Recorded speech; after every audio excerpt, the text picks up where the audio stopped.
중요한 말씀이죠.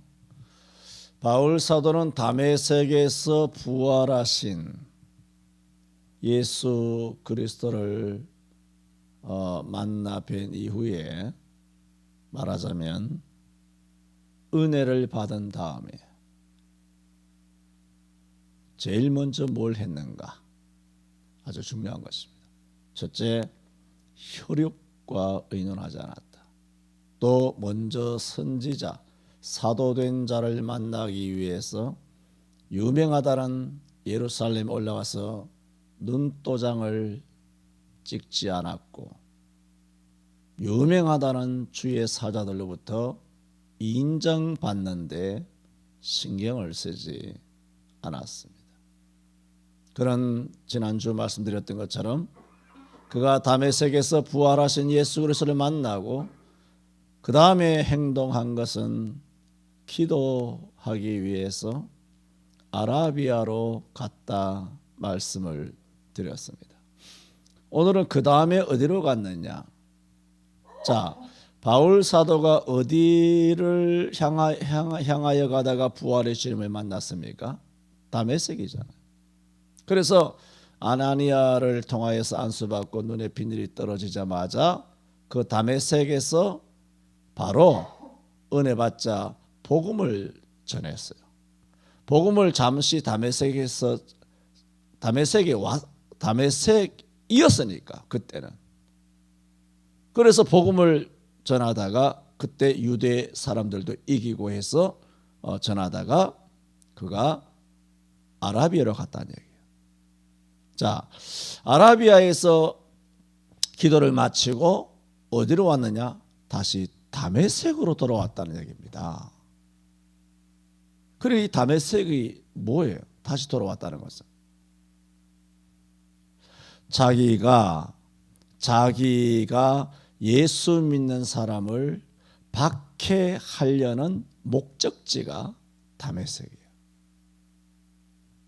그러므로 다메섹에 다시 돌아온다는 것은 이것이 보통 문제가 아닌 거예요.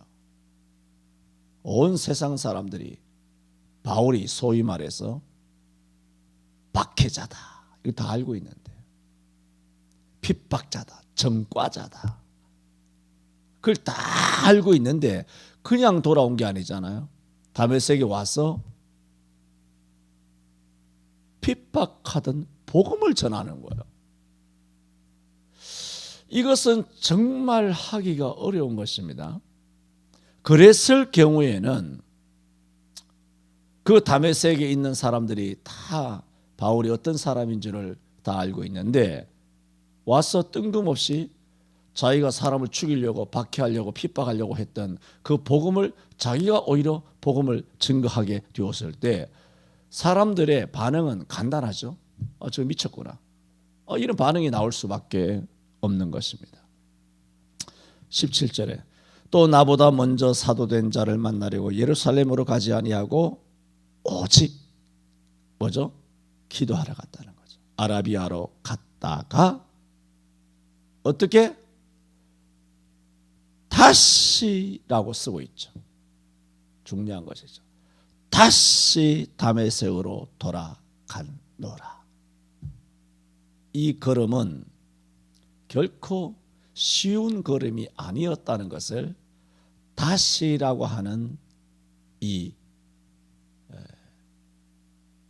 표현을 통해서 우리에게 암시해 주고 있는 것입니다.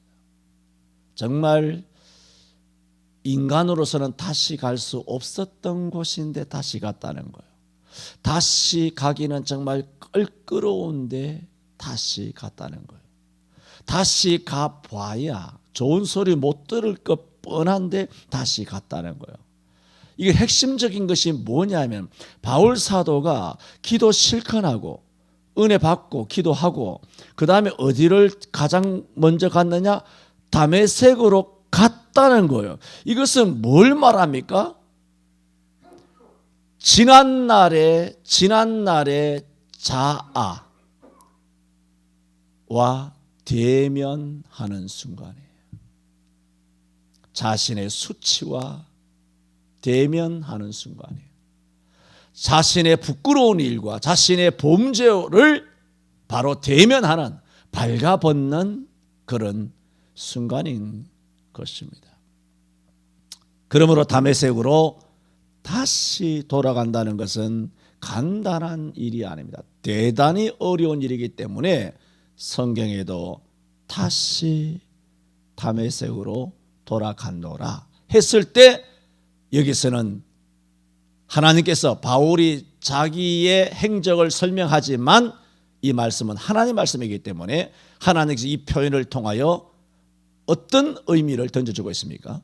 바울의 용기를 칭찬하고 있습니다. 할 수 없는 일을 하고 있다. 그걸 하나님께서 표현하고 있는 내용입니다. 그렇습니다. 사람은 누구나 진실과 마주하기를 두려워합니다. 그래서 대부분의 사람들은 진실보다는 그냥 매일 즐기고 웃고 떠들고 놀고 농담하고 농담 따먹게 하고 말초적인 그 쾌락적인 그 감각적인 그런 삶으로 정신없이 노래 부르고 취하고 뭐 으쌰으쌰하고 돌아다니며 바쁘게 차 타고 싱싱싱 날아다니면서 맛집 돌아다니면서 그러면서 정신없이 마치 약을 안 먹었지만 다 약에 취해 사는 사람들처럼 현대인들은 이렇게 살아가고 있습니다. 왜? 그것은 쾌락과 감각으로 감추어져 있는 진실이 두렵기 때문입니다. 자기의 지은 죄와 정면으로 마주한다는 용기가 없기 때문에 그렇게 부어라 마셔라 하며 춤추고 범죄하면서 그렇게 마음 놓고 입만 열면 욕하고 마음대로 그렇게 비난하고 다 그렇게 살아가는 것입니다. 특히나 대한민국 사람들은 진실에 대하여 가까이 하고자 하는 용기가 너무나 없습니다. 이를테면 5.18 광주 사태의 진실, 그게 뭐냐는 겁니다. 제주 4.3 사건에 대한 진실, 뭐 뻔한 얘기지만 우리는 잘 알고 있지만 얼마나 이것이 거짓되게 선전선동되느냐는 것입니다. 세월호에 관한 진실,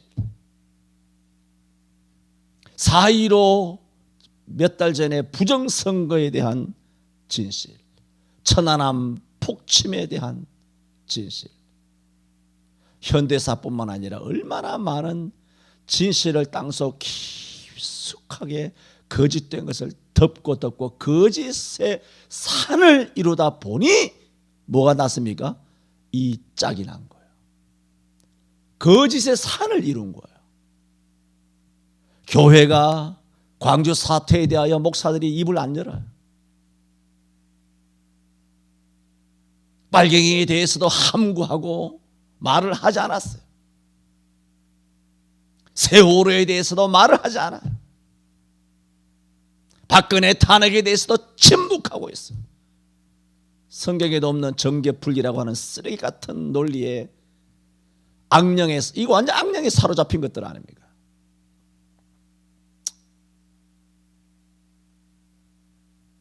그렇게 금과 옥조같이 신주단지같이 모시고 있는 정교 분리에 대한 성경에 있는지 찾아내면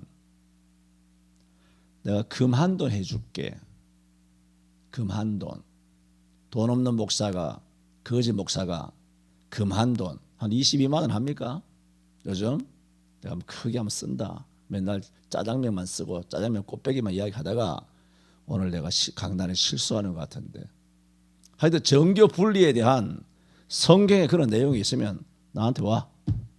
내가 그만둬 줄게. 내가. 그래서 강단에서 목사들은 도덕경만 가르치는 거예요. 윤리만 가르치는 거예요. 이게 무슨 교회입니까? 세상의 빛이라며. 세상은 엉망진창으로 암흑과 거짓으로 돌아가는데 뭐가 세상의 빛인데? 오병이어만 나눠주면 세상에 빛이야? 구제하고 독거노인과 과부와 소년 소녀 가장만 도와주면 그 세상에 빛이냐고. 진리의 빛을 비춰야 될 거 아니야. 거지한테 돈 몇 푼 던져주듯이 이게 빛이냐고. 그게 빛이야? 빛은 진리가 빛이야. 시편 119편 105절에 주의 말씀은 내 발의 등이요 내 길의 빛이라. 모든 말씀으로 세상의 정치, 경제, 사회, 문화, 군사 모든 역사를 다 판단하고 다 심판하고 다 평가하고 다 옳고 그름을 성도들에게 가르쳐 주어야 되는데, 그 일에 대한 목사들이, 전국의 목사들이 직무유기를 함으로써 세상이 마음대로 거짓말해서 거짓말의 산을 이루어서 오늘 우리나라가 빨갱이 나라가 된 거 아니에요. 누구 책임? 문재인? 죄인이 책임 아니라고 그랬죠. 여러 번 말합니다. 농담 아니에요. 목사를 책임해요. 다 목사님들 책임이세요. 나도 니도 우리도 다 목사, 전부 다 목사 책임이에요. 장로는 양이 목자가 아니잖아. 누구 책임이에요? 양들 잘못되면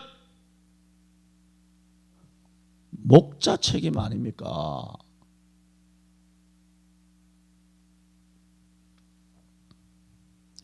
역사의 진실을 마주할 용기가 없습니다.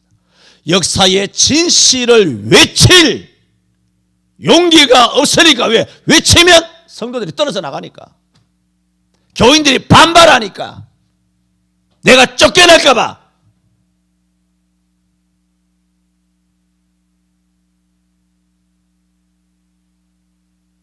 바울이 뭐라고? 다시 다메섹으로 돌아갔다. 이건 아무나 못하는 겁니다. 정말 못할 짓이에요. 그런데 이 바울은 자신의 수치스러운 도시, 자신의 수치스러운 과거와 직면하는 것을 두려워하지 않았어요. 좌익 정부를 보세요. 조국이나 윤미향이나 추미애나 문재인이나 하여튼 좌익들은 다 자신의 죄를 직면하는 용기가 아무도 없습니다. 단지 악을 쓰면서 5,300만의 가슴에다가 다 대못을 박아서 5,300만이 다 뒤져도 어떻게든 악을 쓰고 있어 자신들의 죄를 덮으려고 하지, 자신들의 죄를 직면하는 용기가 없습니다. 그것이 바로 좌익의 종특입니다. 놀랍게도 바울 사도는 다메섹으로 돌아갔는데 성경은 뭐라고 말합니까? 다시 돌아갔다, 그렇게 말합니다. 다음 세 번째로 18절에 그 후에, 그러죠? 3년 만에. 그 후에 3년 만에라는 것은 흔히 우리가, 저도 뭐 그런 설교를 많이 했어요. 아라비아 광야에서 3년 동안 기도하고 뭐 이렇게 이야기를 많이 했었죠. 지난 20여 년 동안. 그냥 뭐 쉽게 그렇게 이야기를 다들 하기 때문에 뭐 저도 했지만은 실제로 아라비아에서 3년 동안 뭐 이게 뭐 중요한 건 아니에요. 뭐 그냥 아라비아에서 뭐 3년 동안 기도하고 뭐 이렇게 왔다 해도 뭐 이런 게 뭐 진리의 문제는 아니기 때문에, 진리의 문제는 아니기 때문에 그러면 아니지만, 그렇게 지금까지처럼 그렇게 이해하셔도 되지만 실제적으로는 아라비아에서는 그다지 오래 있지 않았고 3년이라는 세월 동안에는 대부분은 다시 다메섹에 왔을 때 오랫동안 머물러 있었어요.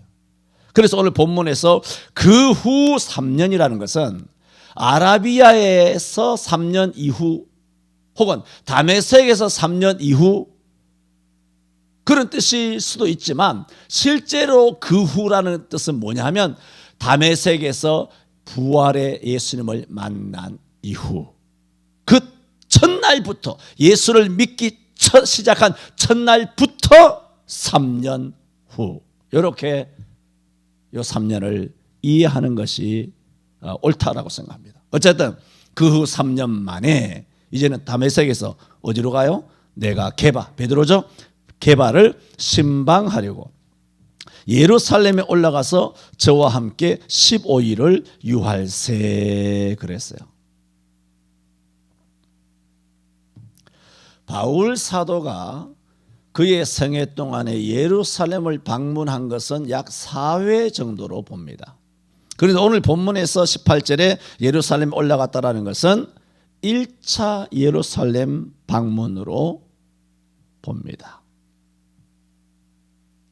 근데 우리가 아시는 것처럼 첫 번째 기독교에 대한 박해가 어디서 일어났습니까? 예루살렘에서 일어났어요. 예루살렘에서 스데반 집사님이 순교를 하고 예루살렘에서 박해가 일어나서 사도들 이외에는 전부 다 흩어졌고 또 바울도 핍박하기 위한 청년 사울이었을 때 예루살렘에 있는 대제사장들로부터 다메섹 여러 회당으로 박해하러 가는 공문서를 받은 것도 예루살렘이에요. 이런 예루살렘을 오늘 말씀대로 3년 만에 예루살렘으로 올라간다라고 생각해 보세요. 아라비아로 갔을 때는 기도예요. 다메섹으로 다시 갔을 때는 자신의 범죄한 자아와 다시 한번 대면하는 용기라고 볼 수 있어요. 예루살렘으로 올라갔다라는 것은 이게 뭘 말합니까? 즉 바울이 자신의 행적을 이야기하고 있잖아요. 내가 3년 후에 예루살렘에 올라갔다. 물론 게바를 신방하기 위해서 올라갔지만 예루살렘에 올라갔다라고 말했을 때 지금까지 말씀드린 것을 우리가 이해를 한다면 어떤 각오로 올라갔을까요? 죽으면 죽으리라 하는 순교의 각오로 예루살렘에 올라간 것입니다. 그렇게 올라가면서 19절에 이렇게 설명합니다. 예루살렘에 올라가서 15일을 유할세 주의 형제 야고보 외에 다른 사도들을 보지 못하였노라. 그리고 20절에 보라 내가 너희에게 쓰는 것은 하나님 앞에 거짓말이 아니로라. 자, 이런 표현은 참 안타까운 표현이죠. 예루살렘에 올라갔는데 베드로를 신방하기 올라갔다가 주의 형제 야고보 외에는 다른 사도를 보지 못했다. 말하자면 베드로 보고 사도 야고보 보고 나머지 10제자는 못 봤다. 보름 동안 있으면서 그러면서 나는 거짓말이 아니라 했다라는 말은 많은 사람이 거짓말로 생각을 했을 것이다라는 것입니다. 이것이 무슨 말과 연계가 되냐면은 우리가 17절에 말했죠. 부활의 주님을 만난 다음에 바울 사도가 혈육과 의논하지 아니하고 또 나보다 먼저 사도된 자를 만나려고 예루살렘에 가지 아니하고 우리가 쭉 말씀을 돌아봤잖아요. 먼저 사도된 자, 뭔가 인맥을 형성하기 위하여 어떤 사람의 편을 만들기 위해서 나를 지지하는 세력을 등에 업기 위해서 예루살렘에 먼저 사도된 자들의 후광을 내가 노린다든가 의도하지 않았다. 그것을 이미 바울 사도가 말을 했잖아요. 말을 하고 3년 뒤에 내가 예루살렘을 올라가서 게바를 신방하기 위해 올라갔다가 사도 야고보 외에는 만난 적이 없다. 이것은 진실이다. 거짓말이 아니다. 내 말이 거짓말이 아니야. 그 이야기는 지금 뭘 의미하고 있는 것입니까? 내가 부활의 주님을 만난 이후에 은혜 받은 다음부터 무슨 일이 있어도 사람을 의지하지 아니하였다. 사람에게 줄을 대지 않았다. 인맥의 어떤 힘, 그걸 통해서 내가 이 성령을 감당하려고 하지 않았다. 이거 거짓말이 아니다. 혹시나 오해할까 싶어서 바울 사도가 이런 표현을 쓴 것입니다. 과연 바울 사도는 예루살렘에 올라갔다가 동료였죠? 헬라파 유대인들이 바울을 죽이려고 힘쓰므로 바울은 다소로 내려가게 됩니다. 그래서 21절에 말씀하죠. 그 후에 내가 수리아와 길리기아 지방에 이르렀으나. 왜 내려갔느냐? 예루살렘에서 같은 동료 유대인들이었던 그 사람들이 바울을 죽이려고 했기 때문에 바울 사도는 길리기아 다소라고 하는 자신의 출생지로 특히 동남부 지역이에요. 동남부 지역으로 예루살렘을 떠나서 예루살렘 북쪽 터키까지 멀리 자신이 태어났던 다소 지역으로 피신할 수밖에 없습니다. 그래서 바울은 길리기아 지방에 이르게 됩니다. 길리기아의 지방의 수도가 바로 다소입니다. 이렇게 바울 사도는 18절에서 1차로 방문하였던 예루살렘에서 유대인들의 음모를 받아서 멀리 고향 다소로 은퇴를 해요. 은퇴와 같아요. 거기서 약 10년 가까이 다소에서 머물게 됩니다. 10년 동안 깊이 초야에 묻혀 생활하게 됩니다.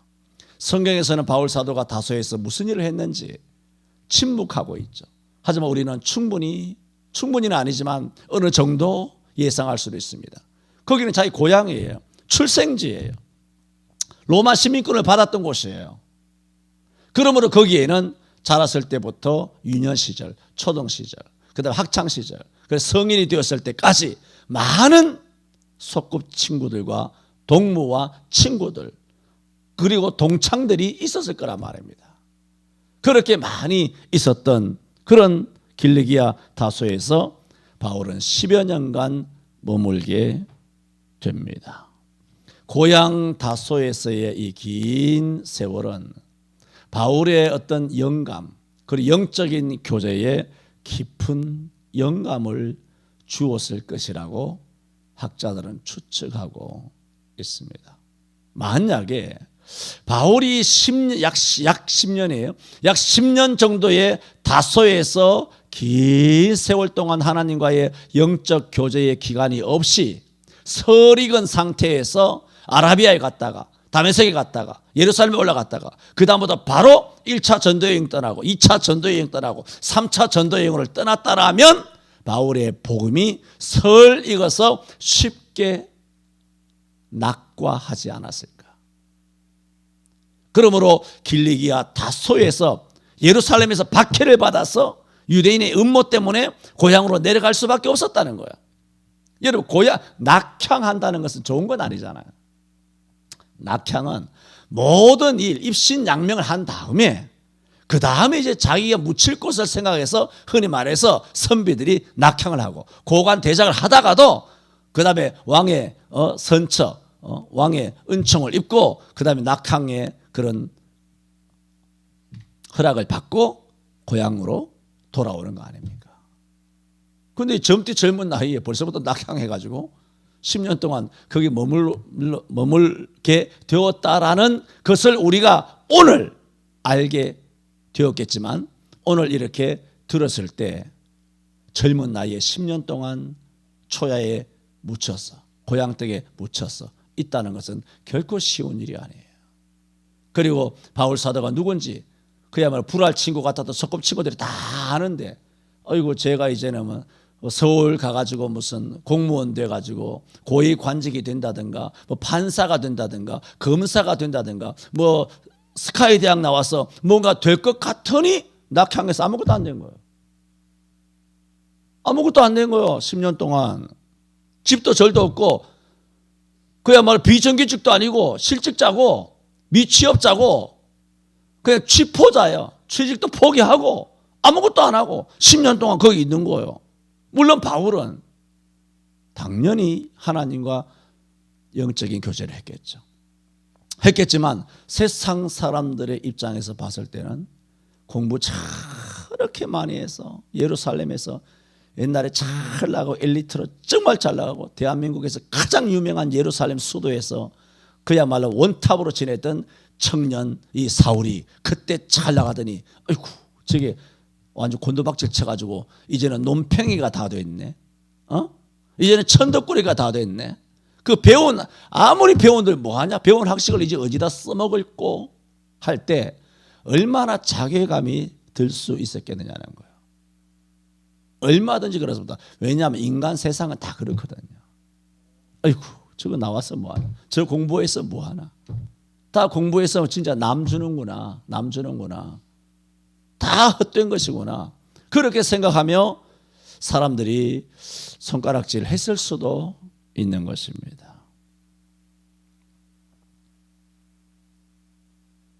22절에는 이렇게 말합니다. 유대의 그리스도 안에 있는 교회들이 나를 알지 못하고, 그러니까 바울 사도가 다소에 내려갔을 때 그런 상황일 수 있었다는 거예요. 하지만 다 유대인들이 어느 곳에든지 있지 않아요? 다 회당들 있고 교포들이 전 세계에 흩어져 있기 때문에 유대의 그리스도 안에 있는 교회들, 이게 뭐예요? 유대인인데 예수 믿는 사람들이란 말이에요. 이 사람들은 바울이 다소에 있을 때 이렇게 말합니다. 나로 얼굴로 알지 못하고. 얼굴로 알지 못하고 라는 것은 무슨 뜻이냐면 바울을 한 번도 본 적이 없다는 거예요. 유대인들은 그렇죠. 다소의 자기 친구들 이외에는 유대인들은 모르죠. 바울은 전부 다 예루살렘 중심으로 움직였잖아요. 그러면 타 지역에 있는 사람들은 바울이 예수 믿는 사람을 박해한다는 소문은 들었지만 얼굴을 직접 본 건 아니라고요. 당연하잖아요. 우리도 유명인들을 TV를 통해서 보지만 저렇구나 정치인도 알지만 얼굴을 직접 보는 경우는 드물잖아요. 마찬가지예요. 바울에 대한 소문은 알죠. 유명하다는 거, 뛰어나다는 건 알지만 직접 얼굴을 못 본 거예요. 그래서 얼굴로 알지 못하고 핍박했다는 소문만 들었지 모르는 거예요. 그래서 23절에 다만 우리를 핍박하던 자가, 그래 그 사실을 알고 있었다는 거죠. 핍박하던 자가 전에 핍박하던, 박해하던, 잔해하던 그 믿음을 바울이 지금 전한다는 거예요. 그것을 들은 거예요.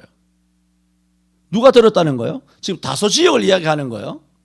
자기와 함께 자란 친구들은 바울을 경원, 말하자면 겉으로는 친한 체 하면서도 속으로는 꺼리는, 멸시하는, 조롱하는, 손가락질하는, 낮춰보는, 이를 경원하였는지 모르지만 유대인으로서 그리스도 안에 있는 다소 지역의 교회, 기독교인들은 나를 얼굴로 알지 못하고 다만 전에 박해하던 자가 잔해하던 그 믿음을, 전에는 예수를 박해했는데 이제는 우리가 믿는 예수 복음을 전한다?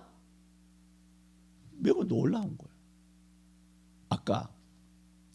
아까 다시 다메섹으로 갔을 때는 자신의 부끄러움과 직면해야 되는 순간이라고 그랬죠. 그랬을 때 다메섹에 있었던 사람들이 바울 사도를 저놈이 미쳤구나, 다메섹까지 박해하러 와가지고 이제는 박해하던 복음을 전하는구나 하며 바울을 욕했을 거란 말이에요. 그랬을 때 어떻게 다시 다메섹으로 돌아갈 수 있겠느냐, 얼마나 용기가 필요했을까, 그 말씀을 드렸죠. 근데 여기는 상황이 달라요. 자기와 함께 자랐던 사람들은 자기를 경원했을는지 모르지만 유대의 그리스도 안에 있는 교회들은 바울이 박해자라고만 알고 있었지만 박해하던 복음을 지금 막 전한단 말이에요. 막 전하는 걸 봤을 때는 우리 예수 믿는 사람이잖아. 유대에 있는 그리스도 교회 안에 있는 사람들은, 예수 믿는 사람들 입장에서는 어떤 느낌이 올까요? 놀랍죠. 와, 은혜가 되죠. 감동이 되죠. 천내는 우리를 막 죽이려고 찾아와 다녔던 사람이 이제는 우리도 제대로 하지 못하는 예수 복음을 전하니 얼마나 감동이 되겠어요. 그래서 24절에 이렇게 말합니다. 나로 말미암아 영광을 하나님께 돌리니라 한 것입니다. 바울이 다메섹에서 주 예수 그리스도를 만난 이후에 자기가 한 행적을 오늘 1장 마지막 24절까지 쭉 자신의 행적을 말했습니다. 첫째는 자기 혈육과 의논하지 않았습니다. 이거는 일평생 가도 잘 안 됩니다. 왜 그렇게 안 되는지 저는 모르겠어요. 그리고 먼저 사도된 자, 사람을 의지하지 않았어요. 오롯이 하나님만 의지했어요. 오직 하나님만 의지했어요. 그리고 기도하러 아라비아로 갔어요. 자신의 과거와 직면하는 용기를 가지고 다시 다메섹으로 갔어요. 그리고 선교 박해를 각오하고 예루살렘에 올라갔어요.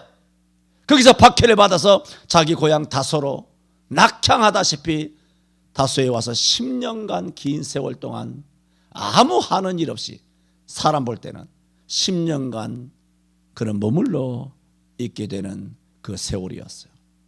하지만 거기 있었던 유대의 그리스도 안에 있는 교회들이 나를 얼굴도 알지 못하고 다만 우리를 핍박하던 자가 전에 잔해하던 그 믿음을 전한다는 얘기를 듣고 나로 말미암아 영광을 하나님께 돌리니라 하는 것을 보았을 때 바울이 다소에서 뭘 했다는 것입니까?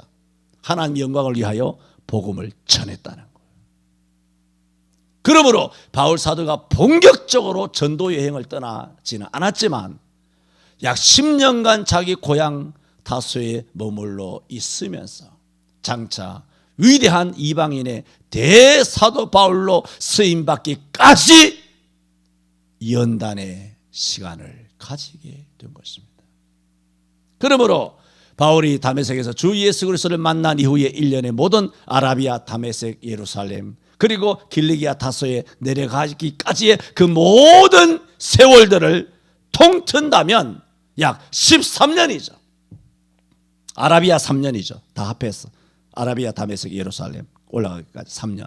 그리고 다소에서 10년이면 주 예수를 만난 이후에 13년 정도의 그런 세월들은 하나님께서 바울 사도를 앞으로 이방의 그릇으로, 이방의 위대한 사도로 사용하시기 위한 긴 단련의 과정, 마치 모세가 광야 40년 동안 호렙산 자락에서 양을 치는 별스럽지도 않은 그냥 아무것도 아닌 그런 세상 일에 놓여 있었지만 하나님은 그런 일을 통하여, 다윗도 마찬가지죠. 위로 형들 7 있었지만 그 막내가 사나운 짐승이 노는 들판에 가서 혼자 양치고 사자를 만나고 곰을 만나도 아버지는 첫째 아들 형도 보내주지 않고 둘째 형도 보내주지 아니하고 무관심하게 그렇게 다윗이 소년 시절을 보냈지만 그 세월들이 몇 년인지를 알 수 없지만 약 10여 년 세월 동안 이 다윗이 그야말로 이스라엘을 블레셋에서 건지고 장차 이스라엘의 성군이 될 수 있는 확실한 밑거름의 기간이었음은 부인할 수가 없다라는 것입니다. 오늘 이 1장 16절에서 24절까지 바울이 자기가 어떻게 예수 만난 다음에 생활했는가를 쭉 설명을 하고 있는 것을 이 말씀을 통해서 우리 자신도 이미 은혜 받은 지 오래지만 은혜 받은 이후 1년이 지났든 10년이 지났든 이제라도 우리가 어떻게 사명자로서 하나님을 기쁘시게 하는 삶의 길을 걸어가야 할 것인가를 이 말씀을 통하여 깨달아야 할 것입니다. 나로 말미암아 영광을 하나님께 돌리니라.